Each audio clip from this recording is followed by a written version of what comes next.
ప్రజాస్వామ్యంలో ఒకరు గెలుస్తారు, ఒకరు ఓడిపోతారు. అంతిమంగా అది ప్రజల నిర్ణయం. ఎవరో ఒకరు చెప్తే ఓటేసే పరిస్థితి ఉండదు. ప్రజలు అంతిమంగా తీసుకున్న నిర్ణయంలో రాంబాబు గారు బంపర్ మెజారిటీతో గెలవడం జరిగింది.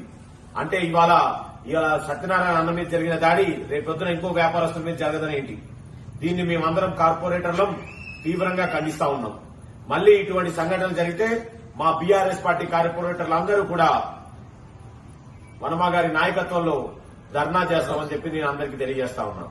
రేపు అన్న సత్యనారాయణ గారికి వారికి మీద జరిగిన దాడికి నిరసనగా ఇప్పుడు పోలీస్ స్టేషన్ లో మేము కార్పొరేటర్లు అందరం వెళ్లి కూడా ఆ అభ్యర్థి మీద కంప్లైంట్ ఇస్తాము.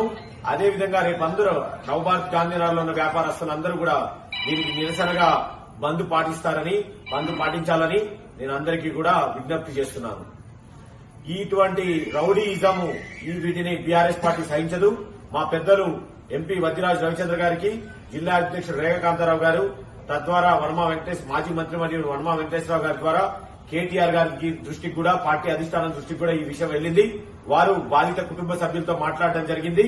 రేపొద్దున ఇటువంటి సంఘటనలు పునరావృతం కాకుండా పోలీస్ వ్యవస్థ కూడా తక్షణమే అటువంటి అభ్యర్థుల మీద చర్యలు తీసుకోవాలని, ప్రజలకు ముఖ్యంగా వ్యాపారస్తులకు రక్షణ కల్పించాలా, ప్రజలందరూ కూడా స్వచ్ఛందంగా ఎవరి వ్యాపారం వారు చేసుకునేటువంటి వాతావరణాన్ని కల్పించాల్సిన బాధ్యత మరి పోలీస్ వ్యవస్థకు కూడా ఉంది. కాబట్టి తక్షణమే ఆ అభ్యర్థి మీద మీరు చర్యలు తీసుకోవాలని మన బీఆర్ఎస్ పార్టీ కార్పొరేటర్ల తరఫున మరియు ముఖ్యంగా గాంధీనగర్ నవభారత్ లో ఉన్నటువంటి వ్యాపారస్తులందరి తరఫున కూడా మేమందరం కూడా విజ్ఞప్తి చేస్తా ఉన్నాం. ఇప్పుడు నవభారత్ కార్పొరేటర్ గారు రాంబాబు గారు మాట్లాడతారు.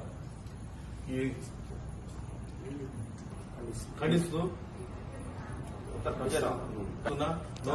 కొంచెం నా పేరు 32వ వార్డు కార్పొరేషన్ గా ఎన్నుకోబడ్డాను. ఈ చర్యకి నా పేరు రాంబాబు, 32వ వార్డు.